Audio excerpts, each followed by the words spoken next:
संत समाज, सम्माननीय श्रोता बंधुओं एवं श्रद्धा मूर्ति देवियों, गुरुदेव जी का पहली बार राजकोट में 2002 में आना हुआ। तब से लगातार कुछ वर्षों में नहीं आ पाए थे, लेकिन कई बार हो गया इस राष्ट्रीय शाला में सत्संग चर्चा करते। हम बहुत से श्रोता ऐसे हैं जो कई बार सुन चुके हैं, और यहाँ यदि सत्संग न सुन पाए हों तो आजकल तो बहुत सुविधा है, घर बैठे टीवी में अन्य संतों के विचार आते हैं।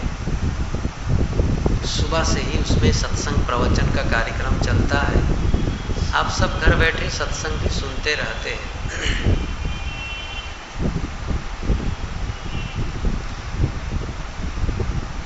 फिर भी जहाँ सत्संग की सूचना मिलती है आप सब दौड़े चले आते हैं, चलो सत्संग में। ऐसा क्यों? इसकी आवश्यकता आप क्यों महसूस करते हैं? और इसके लिए इस प्रकार परिश्रम भी क्यों करते हैं? हम परिश्रम करते हैं वो हमारे जीवन के लिए करते हैं। परिश्रम इसलिए करते हैं कि बिना परिश्रम के हमारा जीवन गुजर नहीं होगा। जैसे हमें सबसे पहली आवश्यकता क्या है हमारे जीवन के लिए? वो है रोटी।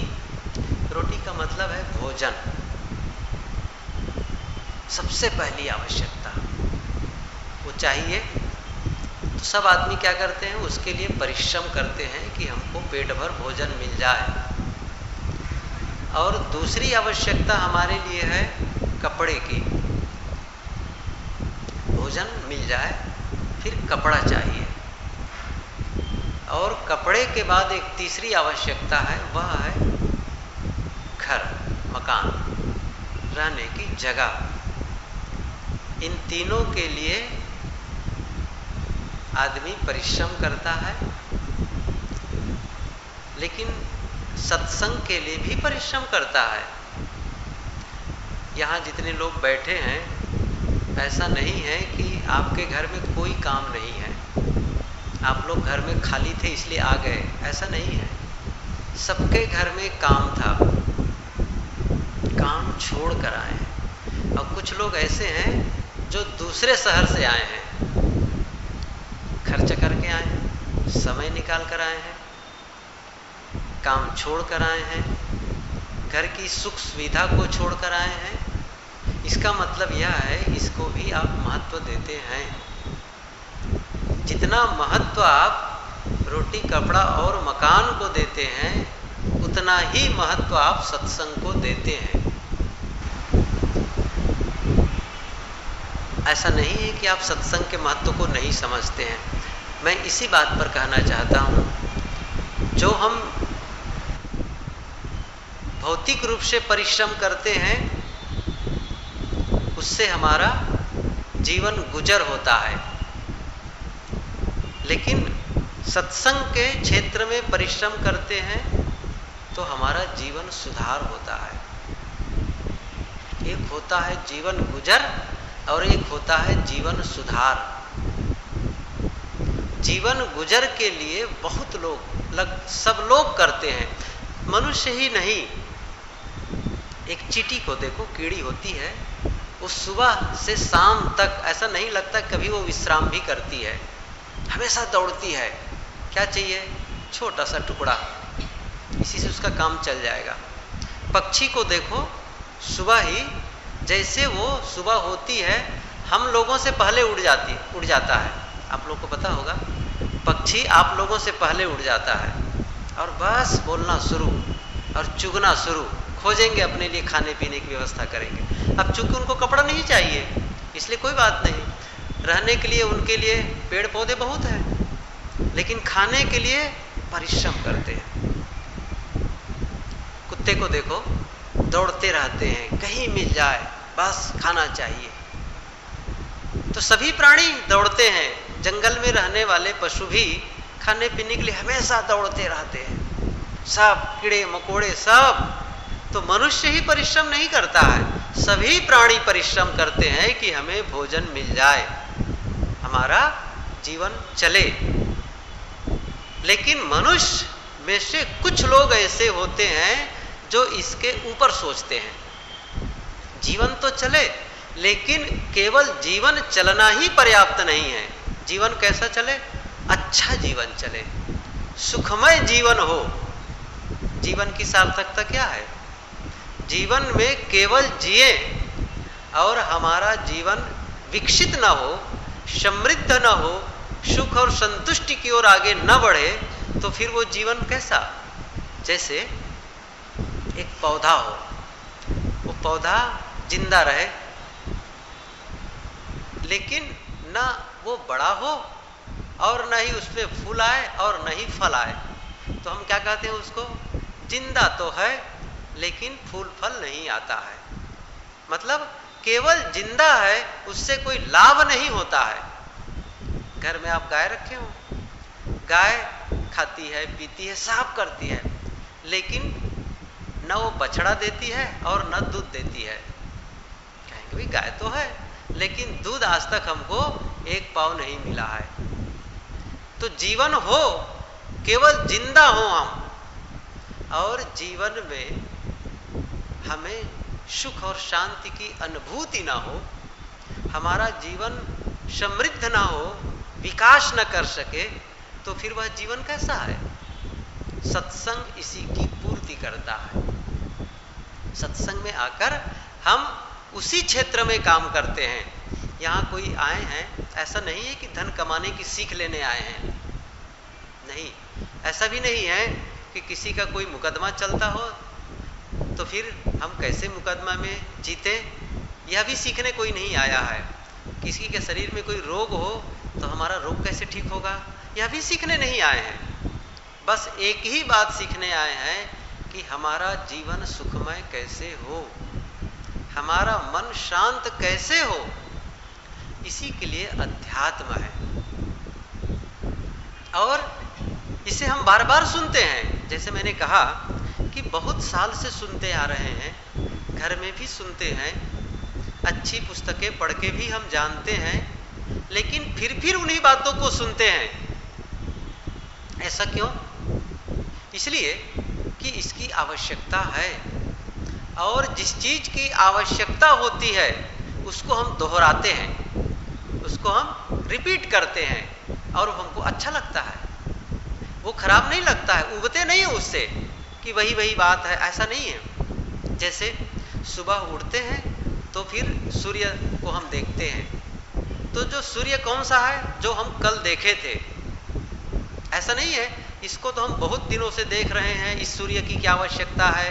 नहीं, उस सूर्य की हमें आवश्यकता है, इसलिए उस सूर्य से हम रोज लाभ लेते हैं। हम अपने घर में रहते हैं, उसी घर में रोज रहते हैं, उन्हीं कपड़ों को पहनते हैं, परिवार के वही सदस्य हैं, बदलते नहीं हैं, उबते नहीं हैं। क्यों? उसकी आवश्यकता है। ऐसे ही इन विचारों की आवश्यकता है हमारे जीवन में, इसे हम दोहराते हैं, उसको बार बार सुनते हैं। जैसे शरीर को पोषण देने के लिए हमें भोजन की जरूरत होती है, ऐसे ही मन को, आत्मा को पोषण देने के लिए हमें अच्छी खुराक चाहिए, बढ़िया भोजन चाहिए। मन का भोजन क्या है? आत्मा का भोजन क्या है? ये अच्छे विचार, इसे हमें अच्छे खुराक की आवश्यकता है। अच्छे खुराक दें और तभी हमारा मन स्वस्थ हो पाएगा। शरीर में चाहे जैसे भोजन डाल दें, सड़ा गला, खराब, बहुत दिन का है। जब आप कभी कोई सामान खरीदने जाते हैं तो देखते हैं कि इसका एक्सपायरी डेट कब है, आपको लगा कि ये एक्सपायरी डेट से आगे बढ़ गया है, कि ये हमको नहीं चाहिए। हमें चाहिए वह जो अभी काम दे सके। खराब नहीं हमको चाहिए। क्यों ध्यान रखते हैं? क्योंकि शरीर के लिए वह भोजन नुकसानदेह होगा जिसका समय समाप्त हो गया है। ऐसे ही हम सड़ा गला विचार यदि मन में डालेंगे तो हमारा मन भी अस्वस्थ हो जाएगा। और बेहद महत्वपूर्ण है हमारे मन को भी स्वस्थ होना, क्योंकि उसी से अनुभव होता है जीवन का। जीवन का अनुभव किससे होता है? अनुभव का द्वार क्या है? हमारा मन।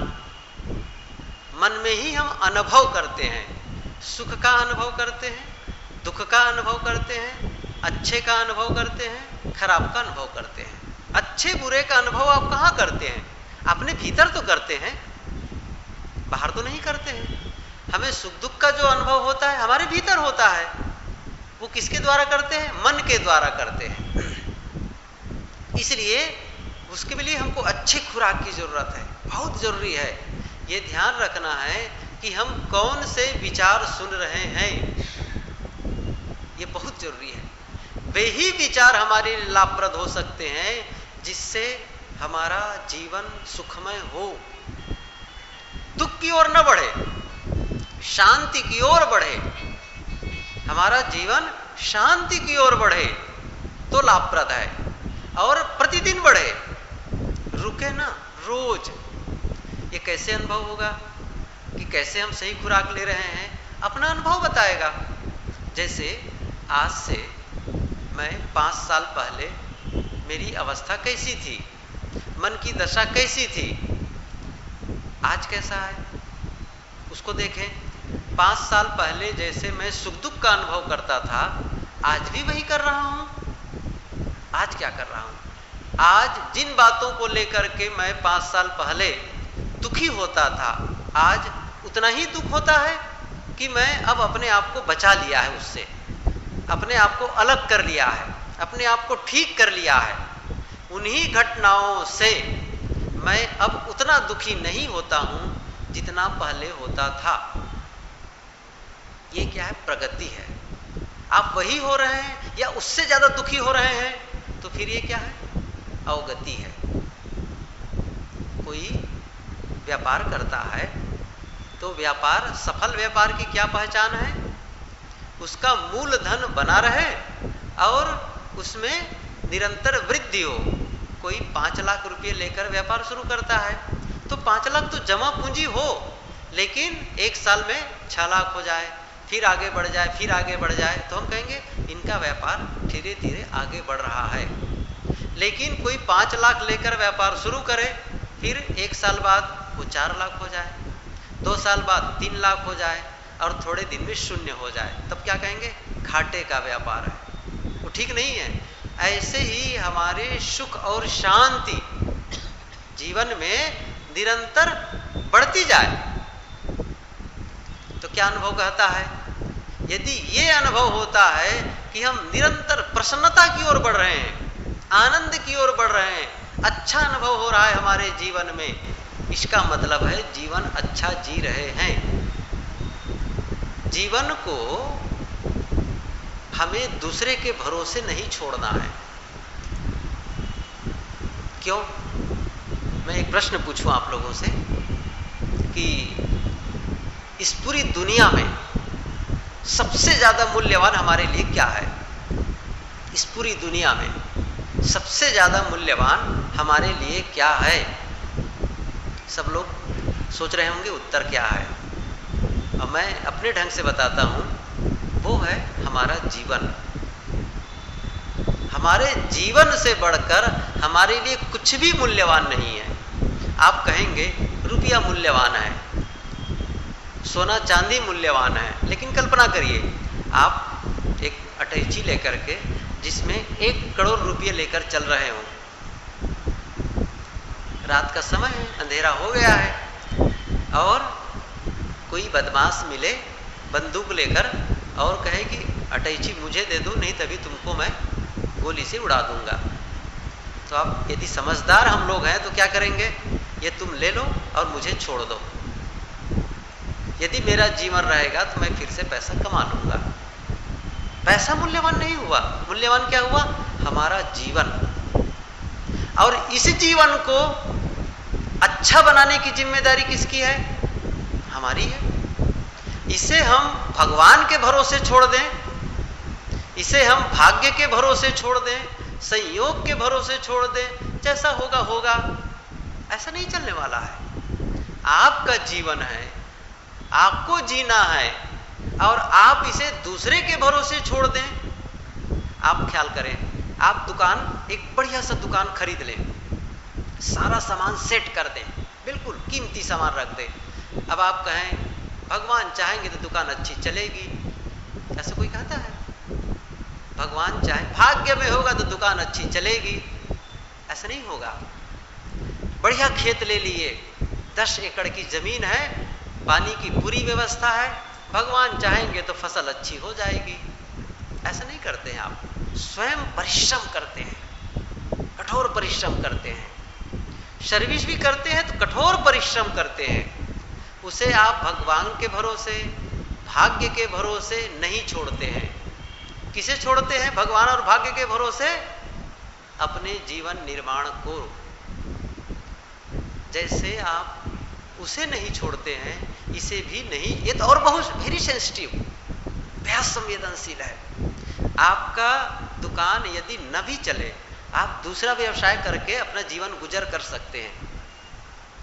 एक बार दुकान में घाटा लग जाए तो अगले साल मेहनत करके फिर से लाभ कमा सकते हैं। एक बार खेती में फसल ना हो, अगले साल फिर से मेहनत करके आप खेती में फसल पैदा कर सकते हैं। लेकिन जीवन केवल एक बार मिला है, जीवन एक बार मिला है, इसे डबल नहीं मिलना है। आप ये कहेंगे कोई बात नहीं, ये जीवन चाहे जैसा हो, अगले जीवन मिलने पर हम इसको बढ़िया से बनाएंगे, ऐसा नहीं होगा। आपको पता ही नहीं चलेगा कि मैं ऐसा संकल्प लिया हूं, फिर वो नए ढंग से होगा, वो नई परिस्थितियां होगी, आप समझ ही नहीं पाएंगे। कोई खेल खेलता है तो कभी हार जाता है, तो कहता है अच्छा ये गलती से मैं हारा हूं, अब मैं ऐसा कुछ करूंगा, फिर से अभ्यास करता है, इतना अभ्यास करता है, अगले बार वो गोल्ड मेडल पा जाता है। 2 बार 3 बार हारा, 4 बार 5 बार कई लोग हारते हैं और फिर वो चैंपियन बन जाते हैं, उनको अवसर मिलता है। लेकिन हमारे जीवन के खेल को खेलने के लिए एक अवसर कुदरत देता है, एक अवसर, और इसे हम दूसरे के भरोसे न छोड़ें। क्या करना है? इसे हमें अपने ढंग से जीना है, ऐसा जीवन बनाना है। कैसा जीवन चाहिए? एक पूछूं आप लोगों से, जैसा हम चाहते हैं। दूसरा चाहे वैसा जीवन नहीं, हम क्या चाहते हैं? हम जैसा चाहते हैं वैसा जीवन जिए। सबसे बढ़िया तरीका यही है ना, जैसा हम चाहते हैं। जैसे आप लोग घर बनाते हैं, किस घर को पसंद करते हैं? जैसा आप चाहते हैं। दूसरा घर आपके लिए बना दे, कहे नहीं ये हमें पसंद नहीं है, हम जैसा चाहते हैं वैसा घर बनाएं। एक प्लॉट खरीदें, तब आप कहेंगे आप जैसा बना देंगे वैसा ही मैं रह लूंगा, ऐसा नहीं है। मैं जैसा चाहूंगा वैसा मकान बने। मुझे इतने कमरे का चाहिए, अटैच्ड टॉयलेट बाथरूम चाहिए, किचन चाहिए, ये सब बता देंगे आप, मुझे ये चाहिए। आपके दिमाग में वो मकान दिखेगा। क्या होगा? आपके दिमाग में, विचारों में वो आपका मकान दिखेगा। जैसे आंख बंद करेंगे आपका मकान दिखने लगेगा। तब आप क्या करेंगे? आर्किटेक्ट को कहेंगे ऐसा नक्शा बनाओ। तब उसको क्या करेंगे? उसका ब्लूप्रिंट निकालते हैं। फिर आप एक कॉन्ट्रैक्टर को बुलाते हैं, ये नक्शा है, इसके अनुसार मकान बनाना है। वो मकान आप पसंद करते हैं। ऐसे ही आप अपने जीवन का ब्लूप्रिंट निकालिए। क्या करना है? पहले आप अपने जीवन को देखिए, अपने मन में आप कैसा जीवन चाहते हैं। देखते हैं? नहीं देखते हैं, इसलिए वो पाते भी नहीं है। समस्या यह है, यदि हम देखते नहीं है इसलिए पाते भी नहीं है। जैसे एक पत्थर हो और मूर्तिकार को कहें इसमें आप हनुमान जी की मूर्ति बना दो, तो आप समझते हैं कि मूर्तिकार पत्थर में मूर्ति देख रहा है कि नहीं देख रहा है? अभी हम लोग क्या देख रहे हैं? अनगढ़ पत्थर। लेकिन मूर्तिकार अनगढ़ पत्थर नहीं देख रहा है, वो क्या देख रहा है? उसमें हनुमान दिख रहा है उनको। यदि वो हनुमान न देख पाए तो फिर वो हनुमान बना भी नहीं सकता है, ये भी नियम है। वो कब बना पाता है?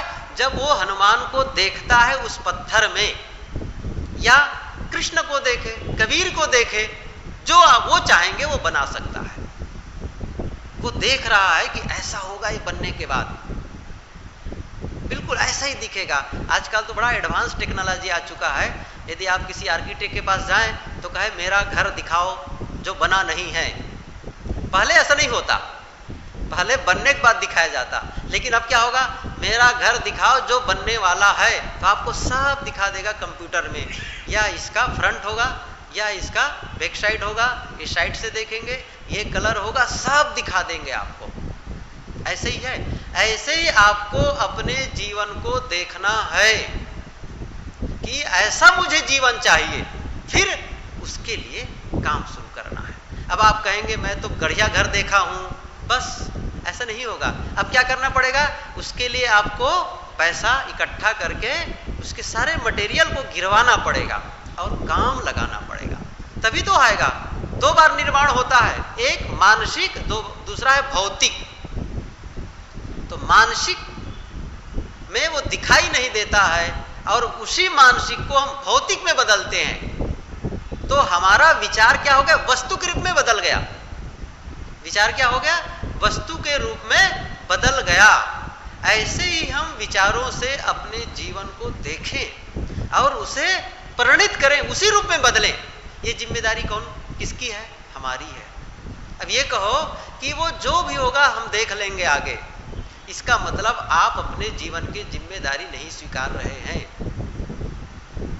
मैंने शुरू में कहा सबसे ज्यादा मूल्यवान क्या है हमारे लिए?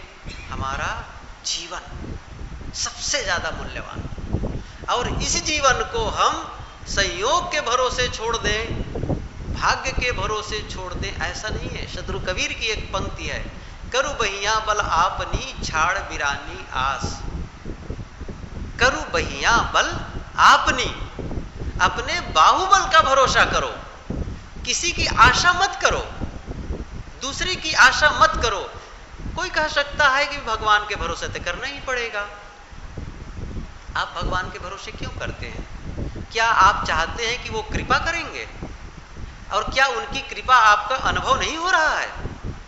कितनी कृपा चाहिए उनकी, ये बताइए। सूर्य से प्रकाश हमको मिलता है, सूर्य से हमको रोशनी मिलती है, ऊर्जा मिलती है, उसका हम टैक्स पटाते हैं। एक छोटे बच्चे से, स्कूल के बच्चे को पूछा एक मास्टर ने, ये बताइए कि बिजली के प्रकाश और सूर्य के प्रकाश में क्या अंतर है?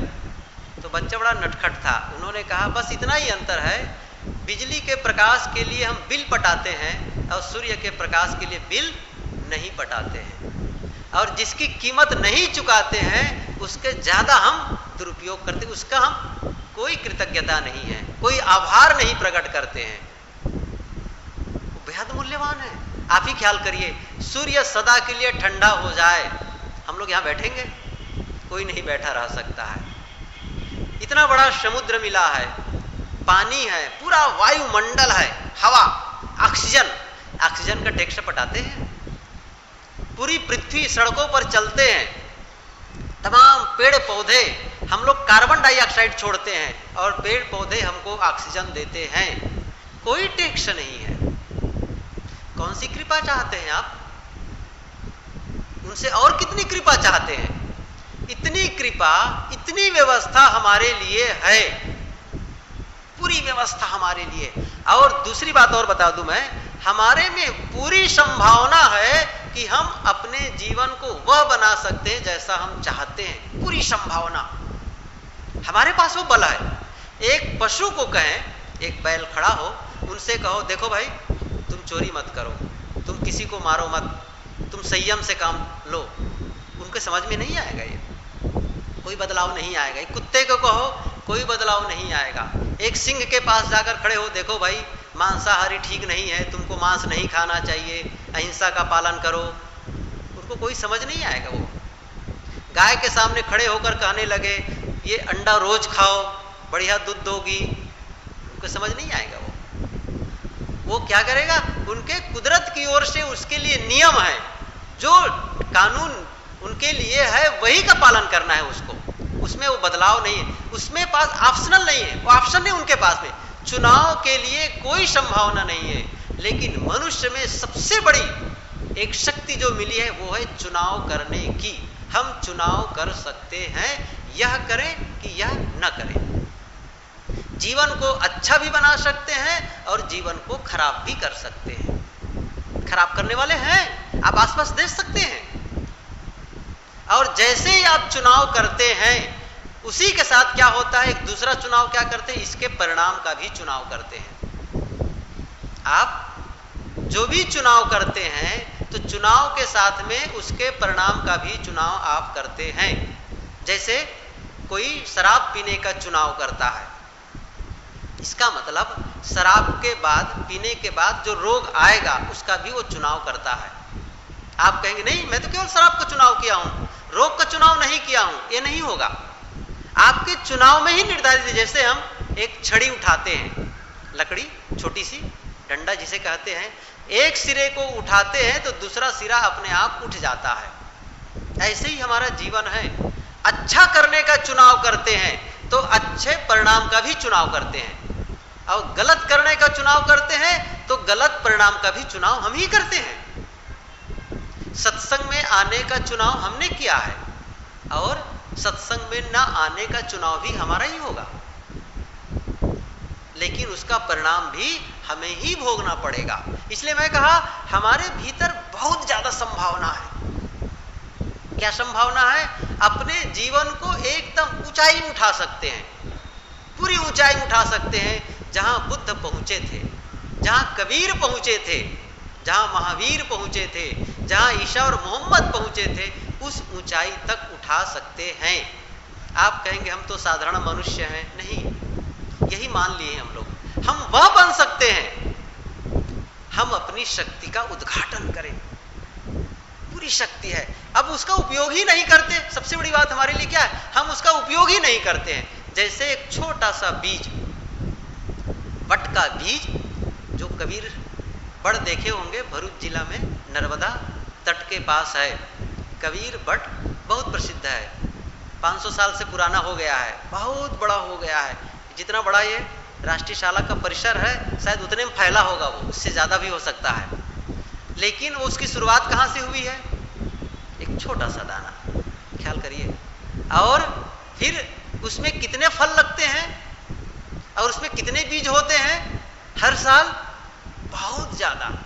एक छोटे से बीज से शुरुआत हुई है, उसी छोटे से बीज में एक पूरा पेड़ समाया हुआ था, विशाल काय वृक्ष।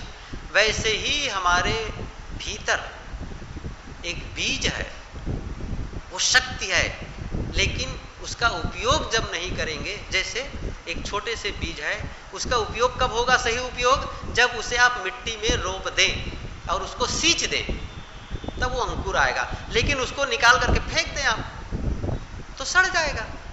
भले उसमें शक्ति है, भले वो पेड़ बन सकता है, लेकिन वो पेड़ तब तक नहीं बनेगा जब तक उसे आप मिट्टी में नहीं रोपेंगे। ऐसे ही आपके अंदर शक्ति है, लेकिन उस शक्ति का जब उपयोग नहीं करेंगे तो आपका जीवन लाभान्वित नहीं होगा।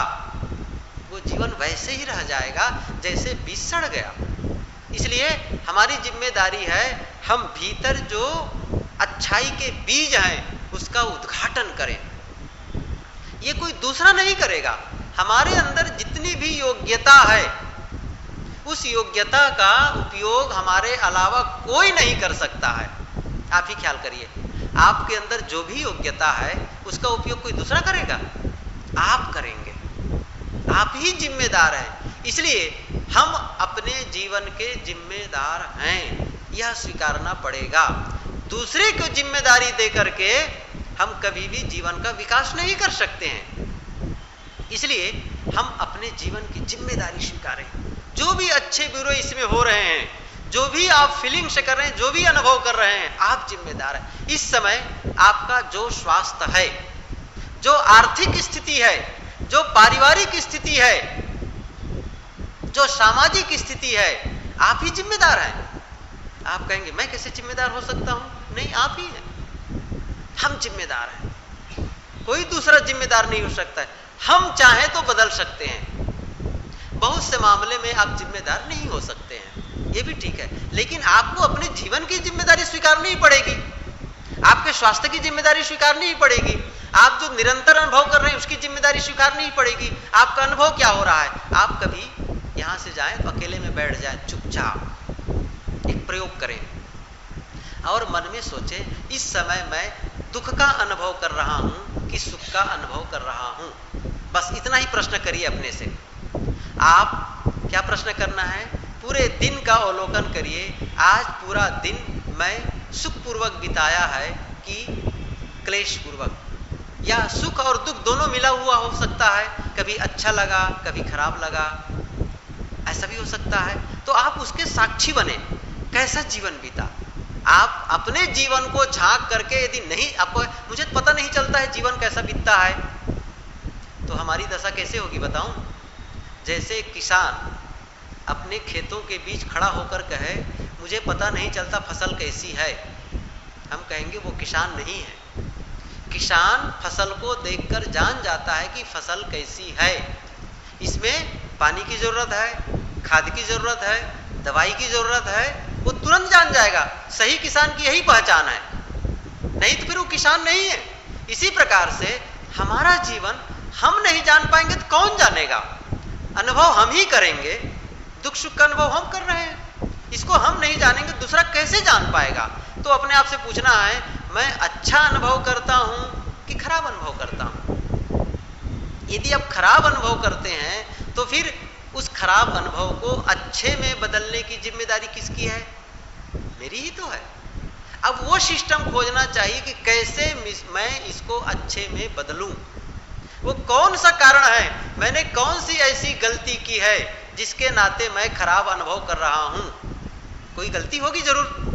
आप कहेंगे मैंने कोई गलती नहीं की फिर भी खराब अनुभव हो रहा है, ये नहीं हो सकता है, ये कुदरत का नियम नहीं है, कभी नियम नहीं हो सकता है।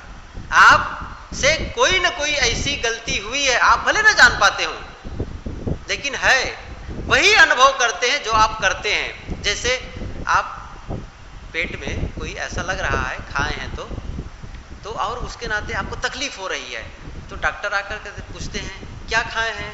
नहीं नहीं कुछ नहीं खाया है, बिल्कुल ठीक है। तो फिर तकलीफ क्यों हो रही है? नहीं नहीं कुछ नहीं जानता हूं। ये थोड़ी चलेगा आपको, तकलीफ आप पा रहे हैं, भले आप डॉक्टर से छुपा दें, लेकिन अनुभव तो आप ही कर रहे हैं ना। तो आपको जानना पड़ेगा कौन मैंने ऐसी चीज खा दी है जिसके नाते मेरा पेट खराब हो गया है।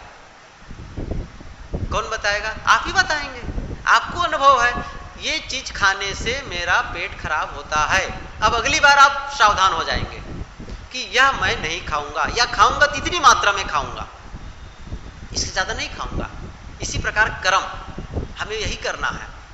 जिन कर्मों के करने से मुझे दुख का अनुभव होता है उन कर्मों को नहीं दोहराना है। जिन कर्मों को करने से मुझे सुख का अनुभव होता है उन्हीं को दोहराना है। ये बहुत गूढ़ नियम नहीं है, बहुत सरल नियम है, लेकिन पालन हम लोग नहीं करते हैं, यही सबसे बड़ी गलती हमारी है। इसका हम पालन नहीं करते हैं। आत्मा और परमात्मा की लंबी व्याख्या करके हम जीवन को अच्छा नहीं बना सकते हैं। कुछ लोग ऐसे होते हैं जिनको धन इतना कमाने की उनके पास अवसर है, इतना वो कमाते रहते हैं, उन्हें अपने जीवन को सुंदर बनाने का अवसर ही नहीं है। उनको कहते फुर्सत नहीं, मुझे सत्संग में जाने का टाइम ही नहीं मेरे पास, अच्छी पुस्तकों को पढ़ने का टाइम ही नहीं मेरे पास। पूछो ना, कहे अरे टाइम ही नहीं है, कहाँ मैं जाऊं? क्यों? उसके पास धन कमाने के लिए इतना है, इतना उनके पास फैक्ट्री है, इतनी दुकान है, इतना कारोबार फैला है, उनको जीवन को अच्छा बनाने का अवसर नहीं है। कुछ लोग हैं जो लोग पूजा पाठ करने में लगे हैं, भगवान को नहलाना, धुलाना, खिलाना, पिलाना, सुलाना, जगाना, पूजा पाठ, जप तप, इतना वो लोग व्यस्त हैं कि उन्हें जीवन को अच्छा बनाने के लिए फुर्सत ही नहीं है। बस उसी में लगे रहते हैं सुबह से शाम तक, देखो तो सारे ऊपर के क्रियाकलाप में। लेकिन जीवन अच्छा बनाना है, ध्यान समाधि करना है, चिंतन मनन करना है, नहीं, अवसर नहीं है मेरे पास में। कुछ लोगों को धन कमाने के नाते अवसर नहीं है, कुछ लोगों को पूजा पाठ के नाते अवसर नहीं है, और कुछ लोग अन्य व्यवस्था में लगे रहते हैं। दूसरे कुछ लोग ऐसे हैं समाज सुधार, कुछ लोग राजनेताओं को देखो ना, क्या मैं समाज सेवा में सोशल वर्क करता हूं, समाज सेवा, देश सेवा में इतना लगे हैं, समाज सेवा इतनी कर रहे हैं कि वो उन्हें पता नहीं है कि मेरा बिगाड़ हो रहा है। ऐसा आप लोग जानते हैं, बहुत ऐसे लोग हैं जो अपना सुधार की चिंता नहीं करते हैं, लेकिन उसे चिंता क्या है, देश की चिंता है। लेकिन क्या देश की सेवा वह आदमी कर सकता है जो अपने आप को बिगाड़ ले? ऐसा हो सकता है? पहला काम क्या है, अपने को सुधारें। अभी पूर्व वक्ता से सुन ही रहे थे, हम शुरुआत कहां से करें, अपने से करें। हम नहीं सुधरेंगे तो फिर देश को कैसे सुधार सकते हैं, परिवार को कैसे सुधार सकते हैं? और आप जानिए, आप अपने जीवन को ठीक करते हैं तो मानो आप दुनिया को ठीक करते हैं, पूरे विश्व को ठीक करते हैं, राष्ट्र को ठीक करते हैं। एक छोटा सा उदाहरण बताऊं मैं। एक आदमी ऑफिस से आया, बड़ा से फाइल लेकर आया, घर आया, उसका छोटा बच्चा था, पापा जी हम खेलेंगे। तो कहते बेटा मेरे पास समय नहीं है खेलने का, तुम खेलो अपने अलग जाकर के। नहीं मैं आपके साथ खेलूंगा। कहा देखो इतना फाइल लेकर, इतना काम है, मेरा काम बहुत पीछे हो गया है, मैं सब पिछड़ा हुआ हूं, अभी बहुत काम बाकी है, इसको करना है मुझे घर में। छोटे बच्चे ने क्या कहा, पापा हम लोग के स्कूल में जब कोई लड़का विद्यार्थी पीछे हो जाता है पढ़ाई में, उसको अलग बैठा देते हैं, आप लोग को अलग क्यों नहीं बैठा देते हैं?